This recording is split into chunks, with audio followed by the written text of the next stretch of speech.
Hello, snowboarders of the internet. I'm your host, Avran LeFeber, and this is Top 5s, the only weekly Top 5 show in snowboarding that you're watching right now.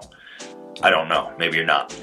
Maybe you got me turned off. Anyways, this week's episode, we're going to talk about the top 5 party boards for 2022-2023. That's right. A little bit tweaking the shape, mostly volume shifted. Something that you could go smash pow if you had to, slash slush if you needed to, and even have some fun in the park with the boys. Basically, you're just going to be pounding PBRs in the parking lot and getting wild and weird and thinking that you're like 18 years old again, even though you're 45, middle-aged, have 2.5 kids, and a dog that hates you. You also might drive a minivan. Just saying. Not even an all-wheel drive one.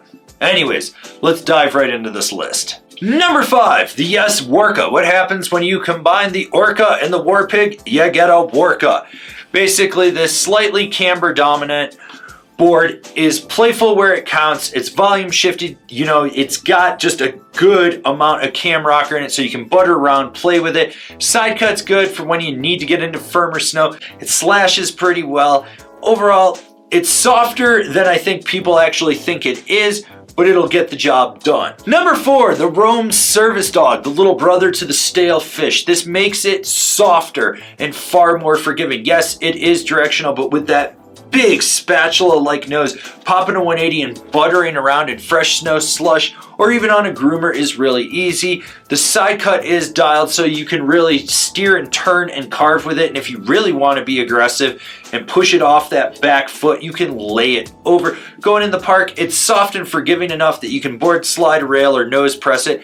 Tail press is a little more questionable with it just due to the shaping, but still something you might want to try. Number 3, the Ride Warpig. You can only ride this on Wednesdays, therefore it's Warpig Wednesday. But with the shaping of this board, it gives it more of a freestyle flair. That way, some of you that need to ride switch can ride switch on it. You don't have to worry about it. It's good in the park. It's wider, so it's stable. The one downside is the topless top sheet. So, if you're getting a little too wily, and you try to open your Corona on the tip of it, you may chip the top sheet. Might also happen if you, run into a family of fat skier kids. Either way, it's playful where it counts. It's got decent pop to it. It's a party board. That's all you really need to know. Number 2, the K2 Party Platter. It has party in its name. It's camber. It's wide. This is going to give you a lot of added benefits. Better snap, more stability, side cuts dialed for rail and turns. You can butter around on the nose and tail of it when you need to because it's got some sweet flex points in it. Or you can just, drink your beer and put all your weight on that back foot and see how it steers. I don't know why you do that, but there's some guy from Bend, Oregon that keeps telling people that's how every board turns. It's not true. You can steer it off the front foot if you need to. Honorable mentions, all great options, but just barely didn't crack the top 5 of this list. The Telos Backslash, that setback camber really does help you with turns, and this is more of a turning cruiser that you can still party board on. The more you ride it, obviously, the more it's going to break down. When it starts to get soft, that's when it really becomes a party board. Right out the wrapper, it's a little bit more of a carvy cruiser in my opinion. The Battalion Party Wave, it's got party in its name. That 3BT isn't for everyone, but it does make for a looser feel. It helps funnel that snow out to the side. It's wider, it's more stable, and if you need something more beefy, you can always get the Plus model. The Nerd Relic.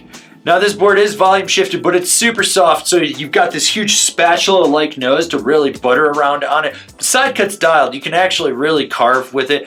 Plus, it's just a way for me to promote nerd without promoting nerd, if you catch my drift. Shout out to my friends Kevin and Jordan that started this company and helped design everything. I love what you guys are doing. Anyways, this is the top 5. Anyways, these were all just great options, but barely didn't crack the top 5 of this list. And the number 1 party board for 2023 is the Salomon Dancehall yet again. The radial side cut on this board is the best side cut that Salomon makes. They should take this side cut and slap it on some of their other boards. They might be surprised that they move more product that way. With the way the shape of this board is, you can freestyle, flex it, and nose press, tail press with it, board slide if you want to, but it's still good when you get into slush and pow. It's going to help funnel that snow out with that setback on the nose and just the shaping of it. It's just a well-balanced freestyle flex in a party board shape. This has been my top 5 party boards for 2023. Do you agree? Do you disagree? Do you own one? Are you going to buy one? Leave me a comment down below. Let's have a conversation about this list. If you're new here, remember to subscribe, click the bell, get those notifications. That way you're not missing any of the videos we got coming out for all you snowboarders of the internet. And if you really like what we're doing over here and you want to support us further, swing on over to Angry Snowboarder VIP and become a member. Sure, I could tell you more here, but I got a video over there that explains it so much better. As always, I've been your host, Avran LeFeber, and I'll see you in another video.